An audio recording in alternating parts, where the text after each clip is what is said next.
Capítulo 11. Seja ela. Senti a culpa por ter me permitido estar em uma relação abusiva. A mim foi perguntado: como estava seu autocuidado e seu amor próprio quando entrou nessa relação abusiva? Levei alguns minutos para concluir que estavam péssimos. Ouvi então: se perdoe. Você não sabia o que você sabe agora. E bom, é isso. Estamos tão focadas na tal felicidade que muitas vezes não compreendemos que o que nos faz felizes hoje é, também, uma soma de sabedorias que não teríamos como possuir antes. É isso. Se perdoe. Você não sabia o que você sabe agora. E para saber, você teve que vivenciar. Vivenciando, soube. Ele parecia um cara legal. Eu sei. Ele parecia um cara que iria acolher, cuidar, abrir espaço para aprendizado mútuo. Ele parecia confiável. Não era. Só que você não sabia. Eu não sabia. A gente não sabia. Agora que sabemos, fica fácil olhar para trás e nos culpar por não saber antes. Porque agora parece óbvio, mas não era óbvio antes de você aprender tudo o que aprendeu. Não com ele, apesar dele. Se perdoa. Antes e depois de perdoar qualquer pessoa, se perdoa. Hoje você sabe. Hoje você vê. A venda caiu dos olhos. Hoje você visualiza a coisa toda. Olha como você cresceu. Não com ele, mas apesar dele. Deixe seu like e se inscreva no canal, para nos ajudar a trazer mais conteúdos como esse. E se possível, clique no botão Valeu no vídeo. Isso vai ajudar o canal a entregar esse conteúdo transformador para mais pessoas. Depoimento via ventre feminista. Eternamente livre de abusos. Senti a culpa por ter me permitido estar em uma relação abusiva. Você não sabia o que você sabe agora. Essa frase, simples e direta, rompe as correntes invisíveis da culpa como uma luz que invade um quarto escuro. Talvez você também tenha olhado para trás e se perguntado: como eu não percebi antes? Mas agora você sabe. Agora você vê. A venda caiu. A memória se organizou. A dor virou compreensão. E mais do que tudo isso, agora você tem nome para o que viveu. Agora você sabe que abuso não é só quando há gritos, empurrões ou marcas visíveis. Abuso também é silêncio, manipulação, promessas falsas e amor envenenado. Agora você entende que o que te fazia duvidar de si mesma não era sua fraqueza. Era o sistema de controle ao qual você foi submetida. Agora, você tem as chaves. E é por isso que este capítulo começa com um convite sagrado. Se perdoa. Antes e depois de perdoar qualquer pessoa, se perdoa. Porque você cresceu. Não com ele, mas apesar dele. Olha como você cresceu. Você cresceu quando nomeou. Você cresceu quando escreveu. Você cresceu quando chorou sozinha no banheiro e mesmo assim saiu para enfrentar o dia. Você cresceu quando decidiu ficar viva. Você cresceu quando parou de esperar por um pedido de desculpas. Você cresceu quando entendeu que o amor verdadeiro não fere. Você cresceu quando parou de se explicar para quem não queria te entender. Você cresceu quando voltou para si. Agora que você sabe, você não é mais aquela mulher que acreditava que precisava ser amada a qualquer custo. Você não é mais aquela criança sem voz que engolia o choro para agradar os adultos. Você não é mais aquela esposa que confundia controle com cuidado. Você não é mais aquela filha que achava que obedecer era o mesmo que ser amada. Agora você sabe. Agora você sente. Agora você reconhece. Agora você nomeia. E por isso, agora você pode escolher. Seja ela. Uma verdade impactante. Você foi selecionada. Essa talvez seja uma das verdades mais difíceis de encarar na jornada de cura. Você foi escolhida para ser abusada. Não por merecimento. Não por culpa. Mas porque você estava vulnerável. O abusador não age por acaso. Ele observa, testa, mede, calcula. Ele é, antes de tudo, um estrategista da dor. Existe um padrão de comportamento do abusador. E, infelizmente, também existe um padrão inconsciente em quem carrega o que chamamos de papel de abusável. Aquela que, por não saber se proteger, por falta de apoio, por carência, por silêncio ou por medo, se torna alvo fácil de quem manipula. O que o abusador procura? A entrevista da Oprah Winfrey com abusadores arrependidos nos revela algo em comum entre todos eles. Eles testam antes de atacar. Um elogio forçado aqui. Uma brincadeira com duplo sentido ali. Um toque aparentemente inocente. Uma balinha. Um segredo. Um pedido de silêncio. Cada reação da vítima é um sinal. Se ela se cala, se retrai, se não conta para ninguém, eles seguem. até consumarem o abuso. Esse padrão é chocante, mas revelador. Não foi acidente. Foi escolha. Não foi fraqueza sua. Foi premeditação dele. E o papel de abusável? Esse termo pode soar duro, mas ele não é um rótulo. É um espelho. Ser abusável é ter autoestima fragilizada, estar em busca desesperada por amor e aprovação, ter dificuldade de dizer não, estar sozinha ou sem rede de proteção, ter sido ensinada a obedecer sem questionar, achar que precisa aguentar, porque Deus está moldando. Você não nasceu para apanhar. Emocionalmente em nome de um propósito. O papel de abusável não é sua culpa, mas é sua responsabilidade sair dele agora que você vê. Por que o DDA não te contou isso antes? Porque você ainda não estava pronta. Se no início da sua jornada o DDA te dissesse: você foi escolhida para ser abusada, talvez você tivesse fugido, se fechado, se destruído. Mas agora, depois de passar pelos passos da culpa, da nomeação, da afetação, das conversas difíceis, do espelho, da fé, da escrita, agora você pode receber essa verdade. E mais do que isso, pode usá-la como chave de libertação. Não foi com ele, foi apesar dele. Essa frase ecoa como um refrão. O crescimento, a maturidade, a força, a sabedoria, tudo isso não veio da relação com o abusador. Veio da superação do que você viveu com ele. Agora que você sabe, pode decidir. Não ser mais escolhida por abusadores. Não se colocar mais como acessível a eles. Não aceitar mais migalhas emocionais. Este é o início do fim do ciclo. Seja qual for a sua história, se você foi abusada, se você abusou, se você silenciou, se você errou, a identidade pode ser restaurada. Você não precisa mais viver com a dor grudada no seu nome. Você pode escolher ser eternamente livre de abusos. Você pode decidir, daqui para frente, seja ela. Análise técnica. Padrão do abusador. X. Papel do abusável. O abuso não nasce de um impulso. Ele nasce de um padrão.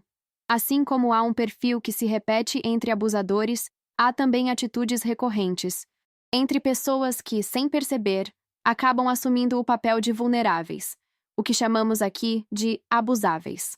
Essa análise não serve para acusar, serve para libertar, porque o que não é nomeado não pode ser transformado.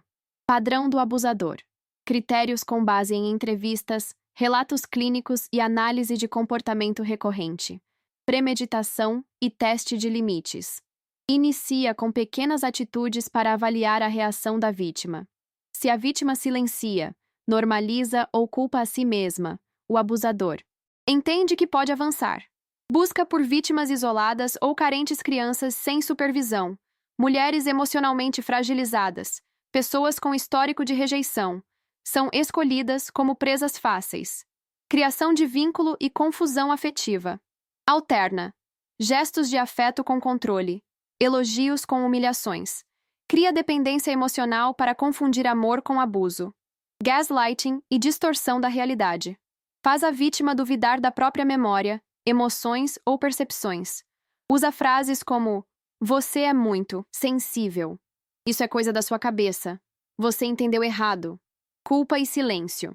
Leva a vítima a acreditar que ela provocou o abuso ou que sua dor não é legítima. Isso a paralisa e a impede de pedir ajuda. Isolamento e controle progressivo. Se afasta de amigos, da família, da fé e da própria identidade. Aos poucos, a vítima se torna prisioneira. Sem grades, mas sem voz. Papel de abusável. Compaixão e responsabilidade. Sem culpa. Autoestima fragilizada. Acredita que não é digna de amor pleno. E saudável. Tolera migalhas emocionais achando que é o melhor que pode conseguir. Busca por aprovação a qualquer custo. Tem medo de desagradar, mesmo que isso signifique se machucar. Confunde obediência com amor e submissão com espiritualidade. Silêncio como sobrevivência. Aprendeu desde cedo a não causar problema. Prefere engolir o choro do que incomodar os outros com sua dor. Crenças limitantes e espirituais tóxicas. É melhor sofrer em silêncio do que expor alguém. Se eu falar, estou pecando. Deus vai me moldar através dessa dor. Todas essas frases, embora pareçam piedosas, aprisionam. Falta de rede de apoio ou medo de julgamento. Não sabe para quem contar. Acha que ninguém vai acreditar. Ou pior, teme que a culpa recaia sobre si. Desconhecimento da própria identidade. Quando a mulher não sabe quem é, ela acredita no que dizem que ela é. E muitas vezes, acreditam que merecem o que estão vivendo. A verdade vos libertará. Mas antes de libertar, ela pode doer. O momento do processo pode ser desconfortável. Porque olhar para o padrão é como olhar para o espelho depois de um acidente. Vemos as marcas. Mas também vemos que estamos vivas. E se estamos vivas, podemos escolher um novo padrão. Identidade não é destino. É decisão. Você não é o que te fizeram. Você é o que escolhe ser a partir de agora. É por isso que o próximo passo é sair do papel de abusável. E isso passa por um exercício profundo de reconstrução da mente, desligamento de laços de alma e reconexão com o espírito da verdade, os medos que aprisionam e o amor que liberta. Você já reparou que o medo quase sempre vem antes do silêncio? Antes do silêncio que engole o grito. Antes da decisão de não contar. Antes da tentativa de se convencer de que não foi tão grave assim. Antes de toda dúvida sobre si mesma, tem um medo. Às vezes muitos. Os medos mais comuns de quem sofreu abuso. Medo de contar e não ser compreendida. E se acharem que estou exagerando? E se duvidarem de mim? E se acharem que é recalque, mágoa ou vingança? Medo de prejudicar o abusador. Mesmo ferida, muitas vítimas se preocupam com a reputação do agressor. Isso é fruto de manipulação emocional e de crenças religiosas distorcidas. Deus vai julgar, dizem. Sim, ele vai. Mas isso não significa que você deve se calar. Medo de todos julgarem mal. Medo da igreja, medo da família, medo de parecer difícil, medo de ser chamada de louca, rebelde ou mentirosa, medo de encarar a dor novamente. A lembrança vem como um tsunami. O corpo reage, a alma entra em colapso, e a vítima pensa: se eu falar, vou viver tudo de novo. Medo de perceber que está entrando em outra cilada. Após o abuso, surge a desconfiança constante.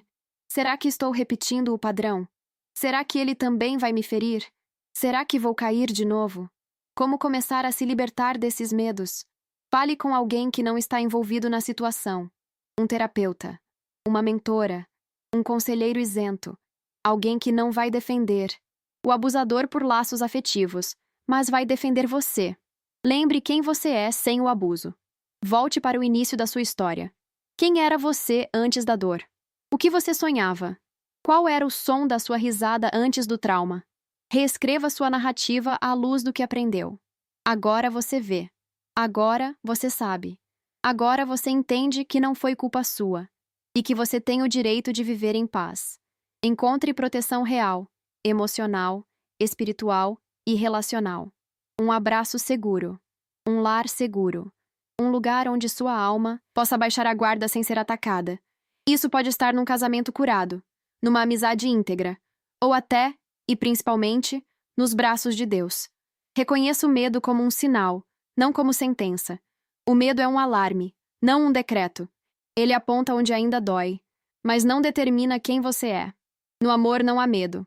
Ao contrário, o perfeito amor lança fora todo medo. 1 João 4,18. É no amor que a libertação acontece, não no julgamento, não na perfeição, não no desempenho. É no amor. Seja ela mesmo com medo. Seja ela mesmo se a voz tremer. Seja ela mesmo se a memória vier forte. Seja ela mesmo se o coração bater acelerado. Porque fé não é ausência de medo. É decisão de seguir mesmo tremendo. Você está reescrevendo sua história com coragem. E coragem, minha querida, é o outro nome do amor que escolheu permanecer. Carta para quem ainda sente medo. Oi, eu sei o que é sentir medo. Não o medo de filme de terror, nem o medo de escuro. Falo do medo que a gente sente mesmo à luz do dia, com a roupa passada, o batom no lugar e o coração em frangalhos por dentro. O medo de contar, de ser mal interpretada, de ouvir. Mas você também permitiu, né? De se abrir e não ser acolhida. O medo de ser lembrada pelo que sofreu, de virar aquela que foi abusada, como se o trauma tivesse virado sobrenome.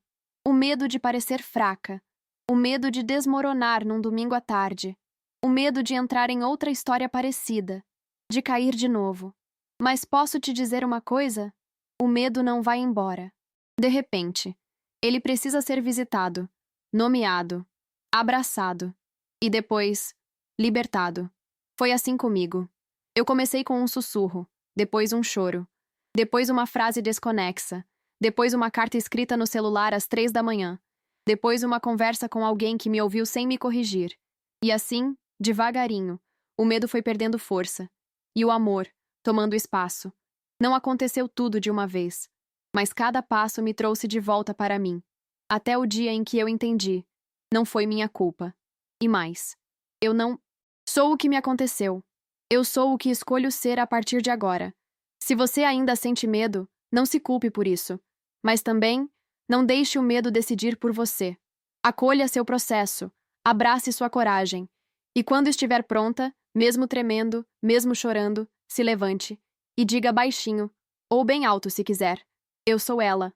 E nada, nem ninguém, pode te impedir de viver isso, com carinho, de quem também já teve medo e hoje escreve livre. Ela, discipulado da liberdade, conhecimento, sabedoria e sozo. Na caminhada rumo à libertação, há uma trilha que nem sempre é falada nos livros de psicologia, nem nos cultos de domingo, nem nas terapias convencionais. É a trilha entre o saber e o viver, entre entender o que aconteceu e decidir quem você vai ser depois de tudo o que aconteceu. É o discipulado da liberdade. Conhecimento. Saber nomear você, aprendeu a nomear. Gaslighting. Ciclo de abuso. Afetação. Padrão do abusador. Papel de abusável. Você entendeu que a culpa nunca foi sua, que o silêncio não era proteção, que o ficar pode custar muito mais que o sair. Esse conhecimento foi a sua primeira luz. Inteligência. Raciocinar sobre si mesma. Você aprendeu a pensar sobre sua história, a se observar, a identificar gatilhos, a conectar sintomas emocionais a traumas antigos, a fazer perguntas que antes doíam e hoje libertam. Esse é o segundo degrau. Inteligência emocional. Sabedoria. Viver de forma diferente. Mas sabedoria é outra coisa. Sabedoria é parar de voltar para o mesmo padrão. É dizer não mesmo com medo. É escolher o que parece difícil, mas que cura. É desligar o celular, cortar o laço, pedir ajuda, não responder, sair do grupo, silenciar vozes tóxicas. Sabedoria é maturidade em ação. Sabedoria é escutar o espírito antes de escutar o trauma. É fazer diferente porque agora você sabe quem é. Discernimento. Distinguir o que é de Deus e o que é engano. Discernimento é dom. É saber quando algo é bonito, mas não é bom. É sentir no espírito que a conversa tem mel, mas o conteúdo tem veneno. É identificar o espírito da serpente, mesmo quando a fala vem com versículo. Discernimento não se aprende em livros, se aprende na intimidade com Deus. O lugar 100% seguro. O lugar onde você é amada e corrigida sem ser destruída. Onde você é confrontada e acolhida ao mesmo tempo. Sozo. Salvação, cura e libertação. Na língua original do Novo Testamento, a palavra sozo significa salvar, curar. Libertar Jesus não veio só para te salvar para o céu. Ele veio para te curar aqui, para te libertar agora. Sozo é o que acontece quando o céu toca sua mente, sua história, sua sexualidade, sua identidade, sua biografia e transforma tudo. Sozo é quando a palavra não é só ouvida, mas encarnada. É quando o vá e não peque mais se transforma em vá e não sofra mais. Você é imagem e semelhança de Deus. Isso muda tudo. Quando você entende isso, não como teoria, mas como revelação, você para de aceitar migalhas, você para de mendigar amor, você para de se odiar por ter errado, você para de chamar abuso de cruz. Você entende que ser livre é o propósito original e que o discipulado de Jesus não é feito de controle, mas de amor. Amor que corrige, amor que confronta, amor que cura. E se você pudesse se ver com os olhos dele? Você aprendeu, você discerniu, você cresceu, mas talvez ainda se olhe com olhos de passado, de falha, de culpa, de trauma. Agora é hora de trocar de lente, de deixar de se olhar pelo que foi e se ver pelo que Deus vê. Leia este poema, não como algo sobre mim, mas como algo sobre você, porque ele também estava aí, com você, na queda, no remendo, no renascimento. Me vendo pelo seu olhar. Poema de Ana Carmo, maio de 2020. Sabe aquele sentimento de indignação que senti por diversos motivos no decorrer da minha vida? Uns por injustiças, outros por traições, por abandonos, por discordâncias, por manipulações, abusos emocionais e de autoridade, mentiras, fofocas, injustiças, impotência, quebra de alianças, desvalorização, desinteresses, sugestões erradas, erros, muitos erros, dos outros, e meus arrependimento, constrangimento. De onde tirar forças para levantar e continuar? Somente eu e você sabemos tudo o que passamos juntos. Eu ali, fraca, e você me levantando, forte. Somente a você posso confiar cada dor, sabendo que um beijo seu irá curar. Só você esteve lá e conhece cada romper de estrias, cada cicatriz em meu corpo e na alma, cada mancha em meu rosto e na calma. Quantos fios de cabelo caíram, quantas vezes engordei e depois emagreci, quantas vezes errei e só depois reconheci. Cada queda, cada tombo, tropeço. Só você me conhece do avesso. E ao me ver assim, remando, fiquei impactada pensando no jeito que você olha para mim, ao me ver pelo seu olhar, quanta vida eu vi, quanta ferida já vencida, quanta força nessa moça que está continuamente amadurecendo, seu medos vencendo, se entregando, remando, remando, remando, mais forte se contra o vento, quase leve se for a favor, sempre cheia de sentimento, me rendo, como uma menina que pede colo. Sento em seus braços e num forte abraço me permito o embalo. E ao olhar em seus olhos, tudo faz sentido. Sinto o mundo parar e calmamente decido. Me entregar e ali ficar, me vendo pelo seu olhar. No rancho, Ana Paula Carmo, em 27 de maio de 2020. E ao olhar em seus olhos, tudo faz sentido. Esse é o lugar mais seguro. Esse é o lugar da cura. Esse é o lugar onde a identidade é restaurada. E é a partir desse lugar que você poderá dizer: eu sou ela. Eternamente, livre de abusos. A escolha pela cura. O caminho da santidade. Prática. Cura não é só chorar o trauma. Cura é escolher uma nova forma de viver. Você pode passar anos em terapia, entender todos os termos técnicos, identificar cada padrão. Mas se continuar fazendo sexo com quem não te honra, ouvindo quem te destrói, confiando em quem não se arrepende, voltando para o que Deus já te tirou, a dor vai voltar. Liberdade não é só um alívio, é uma decisão. E essa decisão tem nome. Santidade. Santidade não é moralismo. É saúde espiritual, emocional, relacional e até sexual. Santidade é parar de dar nome bonito ao que está te matando por dentro. Santidade é amar de forma limpa, clara, honesta e leve. Santidade é viver o vá e não peque mais, como quem escuta. Vá e não sofra mais. Sexo fora do casamento é ferida que parece prazer. E dentro do casamento, quando há dor, manipulação, frieza ou controle, também é. Você escreveu.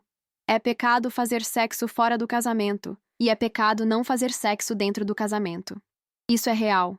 Você viveu esse ciclo. O desejo que destrói e o casamento sem desejo. E então entendeu. O que me adoecia não era o amor. Era o pecado disfarçado de afeto. Quando parei, algo em mim se endireitou. Parei de insistir onde só havia cansaço. Parei de justificar o injustificável. Parei de aceitar migalhas que chamavam de paixão. Parei de repetir padrões. Parei. E comecei a escolher. Porque cura é isso. Escolha repetida todos os dias. Escolhi amar a Deus acima de todas as coisas. Não só com a boca, mas com o corpo, a alma, os pensamentos e os relacionamentos.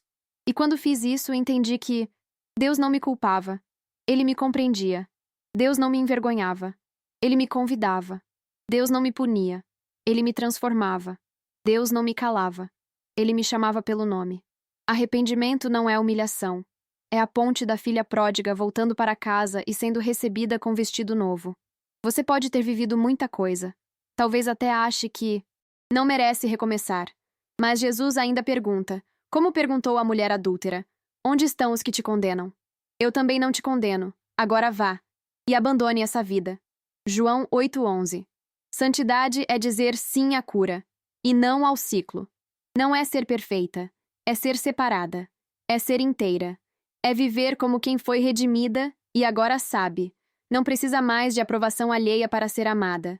Não é sobre aparência, é sobre essência. A mulher curada vive de um jeito que até o rosto muda. As palavras mudam, o riso volta, o corpo se endireita, a alma repousa, e a presença dela se torna cura para os outros. Essa é a ela que você está se tornando. Não uma mulher ideal, mas uma mulher real, inteira, madura, limpa, forte e profundamente rendida ao amor verdadeiro. Inocência ou indecência? Redefinindo pureza e valor.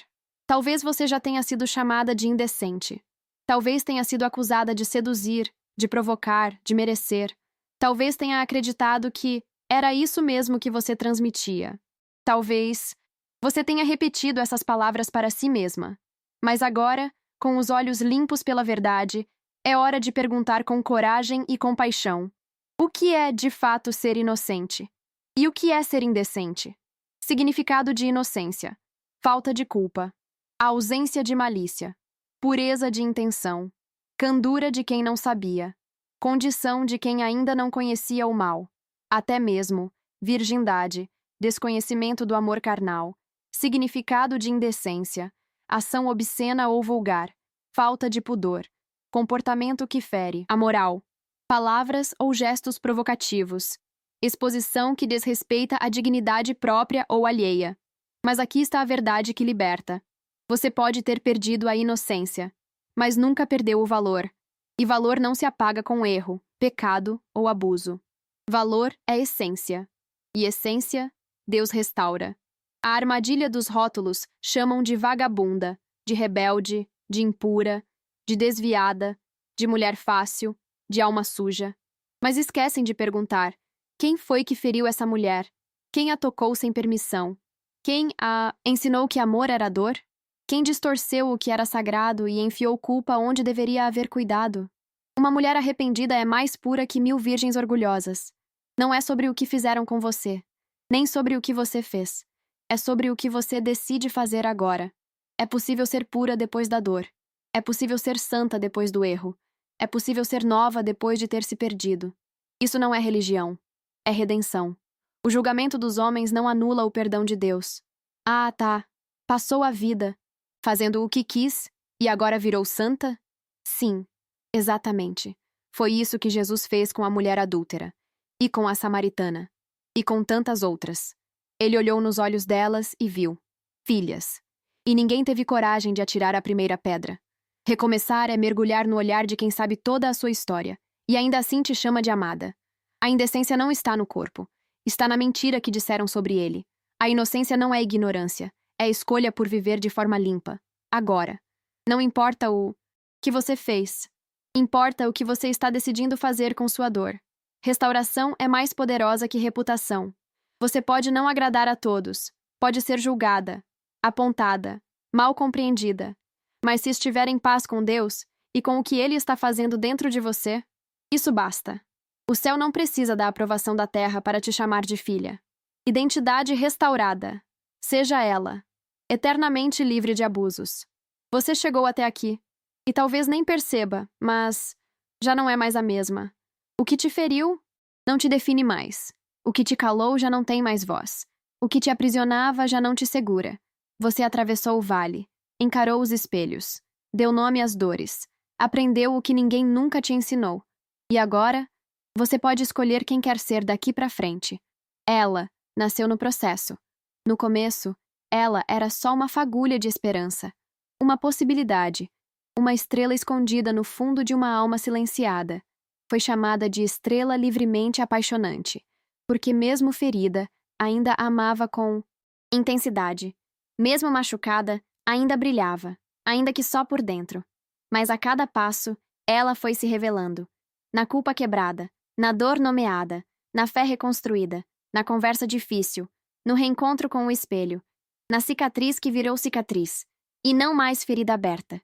E hoje, ela recebe um novo nome, eternamente livre de abusos. Não porque nada mais vai acontecer, mas porque agora ela sabe quem é. Ela sabe os sinais. Ela sabe quando dizer não. Ela sabe quando silenciar. E quando romper o silêncio. Ela sabe que não é mais acessível a abusadores. Ela sabe onde mora a sua voz. Ela sabe que sua história agora é semente de cura. Identidade não é lembrança, é decisão. Você não é mais a mulher de antes. Você é a mulher de agora. A que viu a morte de perto e escolheu viver. A que foi rasgada por dentro e ainda assim se recompôs. A que não negou a dor, mas também não a idolatrava. Você é aquela que, mesmo tremendo, escolheu permanecer, que olhou para o alto e ouviu seu verdadeiro nome. Você viu ela? Ela não grita para provar que existe. Ela não se vinga para se defender. Ela não precisa de aplausos para se sentir amada. Ela está inteira, mesmo com suas cicatrizes. Ela não é mais só uma mulher ferida. Ela é mulher curada em processo contínuo. Ela é presença que acolhe, discernimento que protege, amor que amadureceu. Seja ela, seja a que ama sem se anular, a que perdoa sem se perder, a que ajuda sem se afundar, a que ora e também age, a que acolhe e também se protege. A que sonha, escreve, renasce. Feitura, no original grego, é poema sim. Você é um poema vivo, escrito por Deus, com versos de dor, sim, mas com final de ressurreição. Você é a resposta de esperança que o mundo precisa ver. Declaração profética. Eu sou ela. Você viu ela? Eu sou ela. Aquela que sobreviveu ao que juraram que a destruiria. Aquela que ouviu o nome abusada e decidiu responder. Curada. Eu sou ela. Eu sou a que caiu. Mas caiu de pé. Porque mesmo no chão, Abiai, esperança em mim ainda respirava. Eu sou a que foi desacreditada. Mas acreditou em si de novo. Mesmo tremendo. Mesmo sozinha. Eu sou a que não sabia. Mas agora sei. Sei os sinais. Sei quem sou. Sei quem ele é. Eu sou a que não se calou mais. A que escreveu. A que chorou. A que perdoou. A que disse: basta. A que olhou no espelho e pela primeira vez se reconheceu. Eu sou a que um dia foi ela coitada. Mas hoje é ela completa. A que fala com mansidão, mas com firmeza. A que ama com liberdade, mas com sabedoria. A que serve, mas não se sacrifica mais por quem não honra. Eu sou ela, porque não aceitei mais o ciclo, porque não aceitei mais migalhas, porque não aceitei mais o silêncio. Eu sou ela, porque encontrei abrigo em Deus, porque vesti a armadura da verdade, porque deixei o Espírito me curar até o avesso. Eu sou ela, a filha que voltou, a mulher que ressurgiu, a mãe que protege, a irmã que acolhe, a conselheira que guia, a testemunha viva de que o amor de Jesus liberta, perdoa e reconstrói. Eu sou ela, eternamente livre de abusos, livre da culpa, livre da vergonha, livre do medo, livre da repetição, livre do peso, livre da aprovação alheia, livre da velha versão de mim mesma. Agora quem me olha vê. A menina foi curada. A mulher floresceu. A voz voltou. O brilho reacendeu. E o mundo vai saber. Ela existe. E é luz. Sejamos apaixonantes. E se eu for apaixonante? Se meu brilho for inevitável, se meu lado for seguro, e minha presença desejável, se eu disser a coisa certa, na hora certa, tiver sabedoria admirável, discernimento incomparável, se eu for conveniente e jamais inconsequente, dona de gestos adequados, e portar sofisticado, se minha alegria contagiar, e a coisa certa expressar, se meu charme se espalhar, e todo o ambiente modificar, se tudo em mim for diferenciado, ficarão apaixonados, e se tudo isso for bom, e se todos forem assim, preocupados com o ser, mais do que com o ter, se soubermos esperar e fazer acontecer, em Deus confiar, a cada amanhecer. É isso. Todos assim, sejamos. Um convite para você e para mim sejamos saudáveis. Intencionais, inteligentes, felizes, elegantes. Sejamos apaixonados. Sejamos apaixonantes. Ana P. Carmo, em 21 de novembro de 2020. Poema final. Sejamos apaixonantes. Versão da jornada a ela. E se eu for apaixonante, não por esconder minhas cicatrizes, mas por honrá-las como troféus, e se meu brilho for inevitável, não porque nunca fui apagada, mas porque aprendi a reacender, e se meu lado for seguro, porque agora sei discernir o que é abrigo e o que é armadilha disfarçada de carinho. E se minha presença for desejável, não por agradar a todos, mas por ser inteira mesmo quando sou silêncio. Se eu disser a coisa certa porque aprendi com as erradas. Se tiver sabedoria admirável porque decidi amadurecer. Se meu discernimento for incomparável, é porque escolhi caminhar com Deus. Se for conveniente, não por submissão, mas por intenção.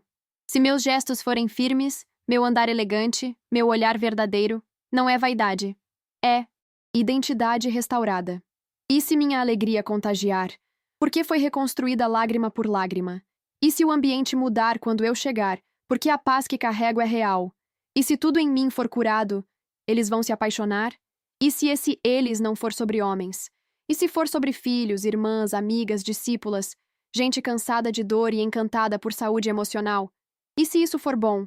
Se todos formos assim, sejamos mais do que atraentes, sejamos saudáveis, sejamos verdadeiras, sejamos livres, sejamos consistentes, sejamos restauradas, sejamos o tipo de mulher que o céu aplaude, sejamos abrigo, verdade, beleza e fogo santo, sejamos colírio e espada, flor e raiz, altar e voz, seja ela, e ao ser ela, sejamos apaixonantes. Ana Paula Carmo, versão da jornada Ela, 2025. A transição, da cura à reparação, a dor que se transforma em provisão.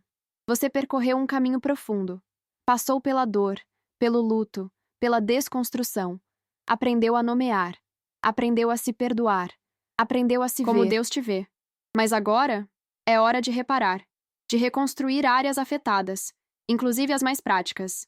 Sim, estamos falando sobre finanças, porque abuso também gera sequelas financeiras.